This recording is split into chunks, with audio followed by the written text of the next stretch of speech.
It is hot in here. What is up, everybody? Hi. Hi. Can you guys hear me? Awesome. Woo! How's everybody doing? God, it is so hot in my apartment right now. I am sweating buckets.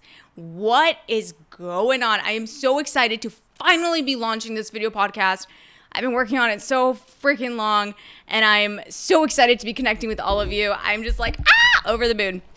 So for those of you who don't know me, which is most of you, I'm a mindfulness coach. I'm a comedian. I'm a mental health motivational speaker. I have ADHD, and I love getting mental. I do. I like talking about mental health very much. We need to be talking more about this because, see, you guys just saw my ADHD in action. I'm not even going to edit that. I'm not, because I just had a million different thoughts and a million different words I wanted to say, and like none of them came out. So I froze. And I'm really good at communication, but see, that's my ADHD. Like I like want to say the right words sometimes, and then I just don't say anything at all, or I will stutter, or I will say the same word twice. That's my ADHD. I love it though. I love it. I think my ADHD is my superpower. It allows me to have my hands and feet dipped in so many different pots, and it gives me the unlimited energy that I have. And yeah, so let's get to know each other a little bit more about me. I love dancing. I love playing piano. I love singing.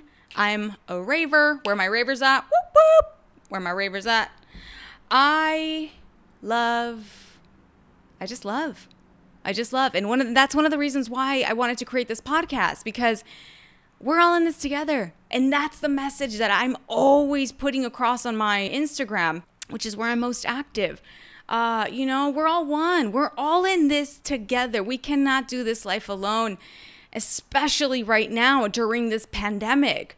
We're social creatures, man. We're not supposed to be isolated like this at all. So I thank you for being here with me and allowing me into your space. And yeah, let's connect. Let's get mental. So I want this first episode. This is my first episode. This is my pilot episode. I'm, again, super excited. I'm like, what's going on? But yeah, I want to let you guys know what this is going to be about. Really, again, I'm going to be bringing mental health education in a really fun way and relatable way. I'm going to be talking about my own crazy stories, just about everything in general. And I want to bring mental health education with light. I don't want it to be like so serious. And it's okay if it does get serious. That's the thing. I want this space to be a safe space where everybody can feel free to express themselves however they want, relate, and just feel everything. And there's going to be times, I'm pretty sure, that I'm probably going to be crying on this podcast, and getting like really serious. But for the most part, I want this to be a very fun and enjoyable part of your day, where not only are you feeling like you can relate to somebody and like, that you're not alone, but having fun at the same time while you're doing that. So again, thank you for having me. And I look forward to connecting with all of you. I am so excited. So tell me, guys, let's talk depression. Oh, I feel like I just got real deep. But no, let's talk about it. We got to talk about it. Let's talk depression. 1 in 5 people have a mental health condition.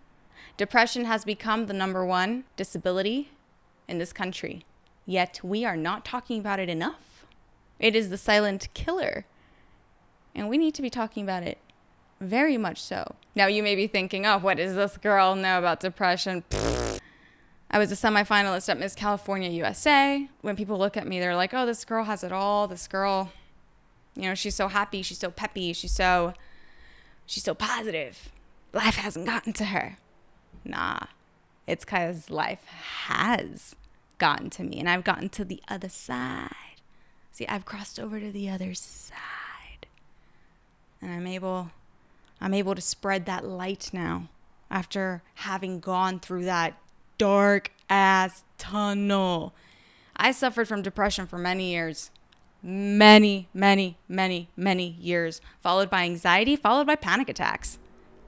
Ton of them. Which led me to therapy when I was 19 years old. 19, 20, around there. I began my journey into psychoanalytical therapy. And I did so much work, inner work. I uncovered just trauma after trauma after trauma. And it was so beautiful and so healing. And I truly credit me being in therapy and talking about my life and what I was going through. I really credit that to me being who I am today.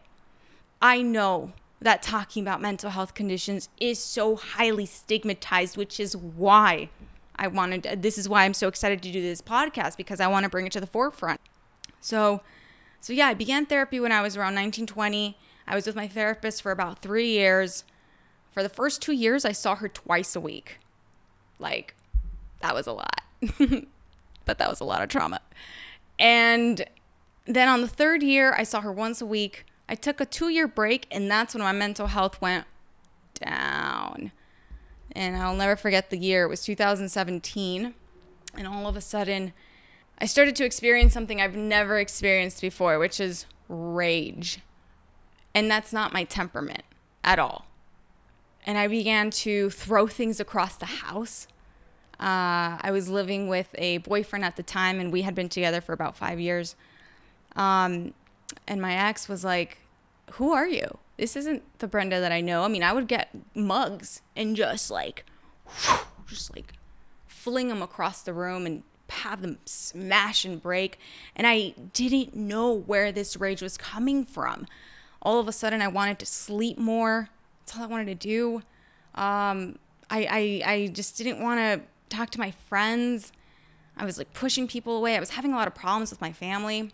And I don't have the most supportive family. I actually am the black sheep of my family because I decided to hold people accountable for their trauma inflicted on me. You know, I decided to stand up for myself. I decided to put boundaries on what I will allow into my life and what I won't allow into my life. I started to stand up for myself and go, no, I'm not going to be mistreated just because I'm your daughter. I'm not going to be mistreated and I'm not going to be spoken to with disrespect and be cursed at and be insulted just because I'm your niece or daughter or whoever. And so, damn, ADHD, man, where the heck did I just went on a rant right now? Where was I? Oh my God, you guys, this is great. Y'all are seeing this. Oh yeah, back to the rage. 2017. You know, I was having a lot of issues with my family. My mental health just started to deteriorate. And I'll never forget when I finally began therapy again. And I was telling my therapist, my new therapist, which she's amazing and I'm still with her. I see her once a week.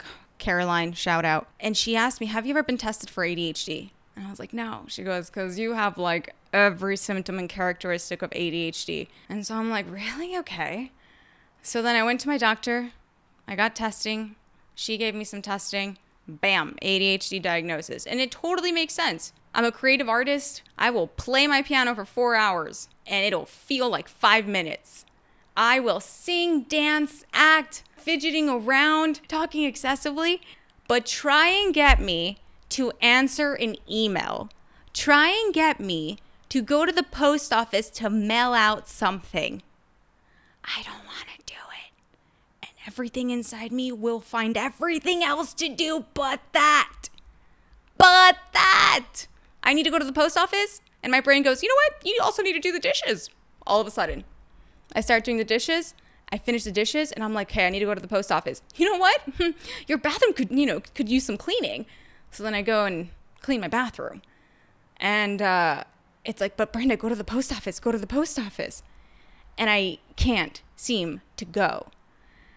And what I learned about ADHD is that it's an executive functioning disorder. So the things that we need to do, and this also goes to all the plans and ideas that I would have in my head, all these creative projects in my head.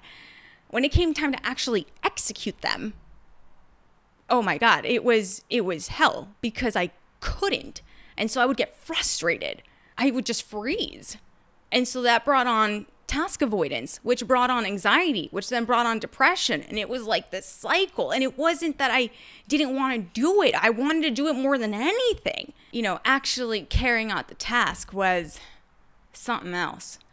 And so when I finally got diagnosed with ADHD, I felt this wave of relief of finally I can put a name to what has been going on my entire life, and I can manage it and I can do it. I began taking medicine for it, and it changed my life. I built my business because I got on medicine. I was able to sit down. I was able to focus. I was able to write a blog. I was able to do all the admin work that my creative brain did not want to do. And I was able to focus on one task at a time, which my ADHD brain was like, what? What a concept for us to focus on one thing and not have like 1,000 different stimuli all around us just bombarding us.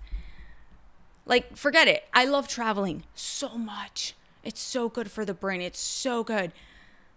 I will freeze in front of my suitcase because my brain is bombarded with all the things that I need to pack that I haven't packed. Literally, I will freeze in front of my suitcase and go, oh my God, how am I going to pack everything all at once? Like, my brain is going so much faster than my body.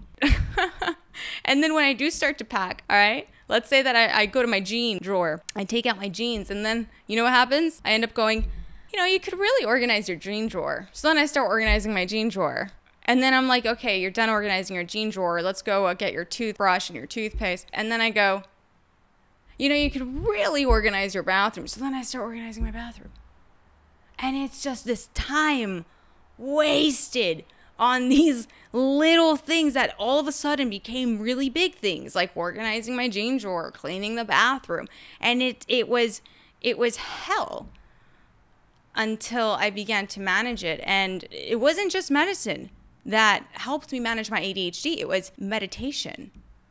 It was mindfulness, applying practical tools to bringing my awareness to the present moment and calming down the monkey brain, which is an actual term. That's what helped me so much. And that's what also sparked my passion to become a mindfulness coach, because I was like, this saved my freaking life. Mindfulness and meditation saved my life. It helped with my depression. It took my panic attacks away 100%. And it started to help me with my ADHD so much. And then I decided I wanted to take it a step further. I'm going to build my own business. I'm going to make sure that I can deliver this, you know, and I'm in charge of delivering this to as many people as possible. So I created my company, Sweet Thoughts Travel. And because sweet thoughts travel, sweet thoughts take you places. I know, it was like super cheesy, but that's who I am. But yeah, so thank you. Thank you for allowing me here. Thank you for allowing me to talk about my ADHD. I hope you guys could relate and not feel alone and realize that there's nothing wrong with you and that ADHD is kind of pretty awesome. We think outside the box. We can solve issues in very creative ways. We are empathetic. We are charismatic, creative. Not to like toot my own ADHD horn here, but like we're kind of superhumans. That's going to be my first episode for Getting Mental. Reach out to me on social. My social is Sweet Thoughts Travel. I'm Brenda Sarai Zuniga. Checking out. Love y'all.